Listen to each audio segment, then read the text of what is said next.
Let's get on to these college football rankings. And let's start off with running backs. So Mojo's top five running backs in this draft, according to the share price they have, is number one, Bijan Robinson. I don't think there's any surprise there. He's everybody's consensus number one. Number two is Jahmyr Gibbs. I think that is also, they've been consensus RB1 and RB2. Then the next three is Zach Carbonet. And I hope I'm saying that right. Am I saying that right? No, it's Charbonnet. Charbonnet. Charbonnet. Sounds Okay. like a nice fine wine. Yeah. Zach Charbonnet, That actually does sound fire. Devon Achane, and Zach Evans. So the thing about this year's running back class is I think that there's just far more explosive backs this year than there was any last year's class. Last year it was Brees Hall, Kenneth Walker, and then everybody else kind of didn't either. They either didn't have the size or the explosiveness and burst that you really want. In this draft, it was hard really coming up with a top five list because there are so many players that are deserving of being in the top five. So Travis, I'll start with you. What is your personal top five running back list in this draft? Sure. So, and it's funny. I mean, on the Mojo stock market, like I oversee that market, but it seldom is that those prices exactly align with my rankings, but they're pretty close. Like Mojo has, Bijan Robinson, Jahmyr Gibbs, Zach Charbonnet, Devon Achane, and Zach Evans. And the only big difference is that I have, the same top three: Bijan Robinson, Jahmyr Gibbs, and Zach Charbonnet. But then I have Tank Bigsby as my running back 4 and Zach Evans as my running back 5. So I had Devon Achane in my top 3 at one point, just because I understood that he had that near, Olympic level speed, and he still does. I was actually disappointed in his like 4.3-ish time at the combine because I knew he could have done so much better than that. But yeah, the big difference is that I have a lot of confidence in Tank Bigsby because I can look beyond the dumpster fire that was the Auburn offense and really his entire tenure at Auburn and just say, wow, he really overcame in those circumstances despite having an absolute mess to sift through. So yeah, I love Tank Bigsby. I really dating back to pre-college. I was one that put him right up next to Bijan Robinson in my rankings at the time because I am one of those guys that just follows recruiting from early high school on because I want my favorite teams to succeed, and I play in nerdy like college fantasy leagues and other stuff that just really is reliant on predicting future success early. But Tank Bigsby, he just didn't have the peak production that we want to see. But he has the contact balance. He has the receiving ability. He's got sufficient size. And at his pro day, he actually ran like a 4.46 unofficial 40 times. So he's got some speed to go with that size and strength and just angry running style that he possesses. So really love him. If he actually gets decent draft capital, I'm going to be really happy with his future NFL projection. Yeah, Tank Bigsby's a beast. I love his running style as well. My number one is Bijan. I think that's everybody's number one. I mean, this guy, as a freshman, averaged 8.2 yards per carry. And I know Dehls has been raving about Bijan for a while, so I'll let him go more in depth on Bijan. I want to go in depth on my number 2 running back in this draft, and that's Roschon Johnson. Roschon Johnson, to me, is an absolute beast. He's a monster. I know he backed up Bijan Robinson, and he doesn't have the production of these other guys. Looking at Mojo's share prices, Roschon is, I think, 15th or 16th. That's his price right now. But for me, he's going to be a day 2 pick, probably get selected in the 3rd round. And I just feel like he has it all. He has insane bursts. He's 6'2", 223 pounds. He reminds me a lot of Damian Pierce, except he's bigger. Like Roschon Johnson has Damian Pierce's running style. He plays like him, but he's 4 inches taller and he weighs about 6 more pounds. And to me, I think even though Roschon doesn't have the production, you just watch him play in the Texas offensive line. Bijan averaged 6.1 yards per carry. Roschon averaged 6 yards per carry. The offense didn't look much different when Roschon was in there, and there's just a bunch of things he possesses. He can make guys miss. He's a violent runner, and he has pass catching ability as well. I understand the production is not there, but I do think that he is the second best running back in his class. And unlike somebody like Jahmyr Gibbs and Devon Achane, and I think those guys are exceptional, their best traits are their speed. And I think Jahmyr Gibbs I don't know if he's a workhorse back at the next level. I think that he has to be in the right scheme and system. I don't know if he's somebody that you're going to be able to consistently give 20 plus carries a game. I think he's going to be in a running back by committee group where I think Roshan Johnson has the size to really be a workhorse back at the next level. And I think that he got overshadowed by Bijan Robinson because Bijan is so great, but it's not the first time that's happened. Last year, Brian Robinson, I was very high on him coming out of the draft, and he was overshadowed by a plethora of Alabama running backs throughout his career. And he had a pretty good season with Washington, all things considered. And Roshan reminds me a lot of Brian Robinson, except I think he has a little bit more burst. So I think Roshan Johnson is going to be a stud. 3, I have Jahmyr Gibbs. I think the speed is something that I can't dispute or dismiss, but I think something that does worry me is his rushing yards over expected. Is that he kind of didn't break away most of the time. He breaks away with the speed, but in terms of just breaking away from tackles, he's not the best at that. Number 4 is Zach Carbonet. I think he has RB1 size, 6'1", 220. He's a pass catcher. He's a downhill runner. He has great wiggle for his size. And number 5 is Kendre Miller out of TCU. I think Kendre Miller, there was a lot of explosive runs on tape that I saw from him, and he was third in explosive run rate and 7th in yards over expected. So I think those are my top 5. And honorable mentions, I have Tajay Spears. I think Spears is somebody that, small school, but I really liked what I saw from him. And Israel Anaconda out of Pitt is also a really good player too. There's just a lot of running backs in this freaking draft, man. Like, I like Zach Evans too. I like Sean Tucker. I like Kenny McIntosh and his like third down RB like projection. But yeah, my top 5 is Bijan, Roshan, Jahmyr, Zach, Carbonet, and Kendre Miller. I like that list. And just like Travis, I'm a big fantasy football guy too. So I've been trading my dynasty leagues. I've been trading for 2023 first for 2 years now because of Bijan Robinson. Tank was in that discussion as well. A couple of years ago, people thought Tank would be in that conversation with Bijan. He hasn't exactly lived up to that RB1 hype that he's gotten, but he's pretty high on my top 5 as well. But number 1, just like everyone else, it's Bijan. He's everything you're looking for in a bell cow running back. I think if you really want to be nitpicky and say there's one thing he doesn't have, he's probably not going to break an 80-yard touchdown. Like, he'll break plenty of 50, 60-yarders, but is he going to be the most elite top-end speed running back in the league? Probably not.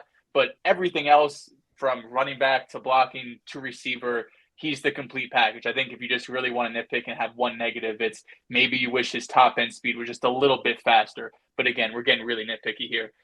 Number 2, I have Jahmyr Gibbs. I'm a big fan of Gibbs' game. Going back to his Georgia Tech days, right? Coming out as a freshman, 700 total yards.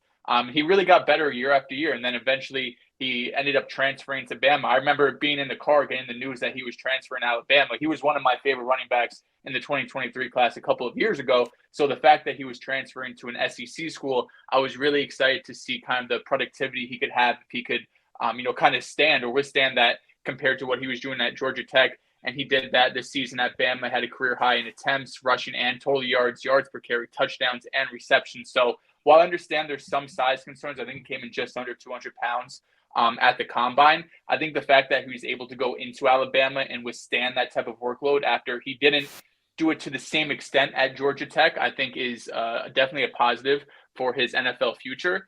At number 3, I was a bit surprised because going into this, obviously you hear everyone's top 5, and it's pretty chalk. Most people do have Bijan, Gibbs 2, and a lot of people have Charbonnet 3. But the more and more I watch Tank Bigsby, I moved him up, and he's 3 for me.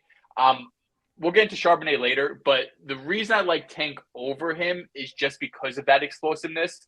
Charbonnet, who I have right behind him at 4, is definitely more of your typical power back. But Tank, 6 foot, 210 pounds. He was great as a freshman, as Travis mentioned, great as a high school recruit too. Had 900 total yards as a freshman and 34% missed tackle rate. Last season, he averaged the 7th most yards after contact per attempt. There's this one play when I was watching film against Alabama where 3 guys come into the backfield. He makes all 3 of them miss. He's able to hit the outside and gain 8 or 9 yards. There's a bunch of those plays in his film that maybe don't get on the highlight film, but he's able to turn a negative play into 7 or 8 yards just because of that explosiveness. I do think he could struggle with some balancing issues there's sometimes where I feel like he should be gaining more yards, and he kind of has this like arm tackle that he's getting through, but then kind of loses his balance. But overall, he's a really good running back. 4, I have Zach Charbonnet, another guy who was able to break out really young, a freshman at Michigan before he had to transfer to UCLA. When I watch him, I see A.J. Dillon. I don't know if just the running style, kind of that upright sort of vibe he has going on. He's not as big as Dillon. I think he's like 20 or 30 pounds less than him. But they're both around 6'1", both power type backs. And Charbonnet, honestly, I have in my notes, he's just a bitch to take down. He's like, I don't think I saw a single time on film where the first guy was able to get him to the ground. So he's constantly breaking tackles, especially arm tackles. You have to get your entire body on him if you want to get him to the ground. He had 806 yards after contact, 53 missed tackles forced, and 24 carries of 15-plus yards. So while I'm talking about him being this power back, he still has enough explosiveness to get those 15-plus yards. And number 5, man, I have like 8 names here. I like Keandre Miller. I like Devon Achane. I like Sean Tucker. I like Izzy. I like Roshan. There's so many guys at 5 here. I think if you're looking for like a bell cow type of guy, Keandre Miller definitely catches my eye. Devon Achane probably has the best speed and might have the best in terms of if he's able to find a role, his ceiling is really high. But being only 188 pounds, you do wonder, can that body, keep up in the NFL? Sean Tucker has some great speed, but Syracuse, obviously doesn't have the best NFL talent coming out of that pool. But my top 4 I feel really solid on. 5, if I had to lean one way or another, I think I would just hope A-Chain finds a good scheme and a good spot and see what ends up happening. One player in this class that I love a lot is Israel Abanikanda out of Pittsburgh, where you guys mentioned him before. I think if he goes to the right situation where kind of a team like San Francisco that can get him going outside, he is a smooth runner, a one quick cut, and a great acceleration. I have him and Tank Bigsby right at my 5 spot. I went back and forth between those 2 guys, but I think if he goes to the right situation, he could be a really big sleeper from this draft class. At number 4, I've got Sean Tucker out of Syracuse.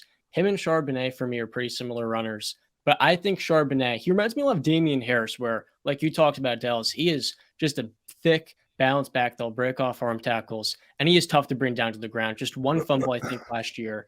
And then at number 2, I have Jahmyr Gibbs. There's some questions with him, of course, being that 3-down runner, but I think his elusiveness is what makes him number 2 for me. And then at number 1, I have to go with Bijan.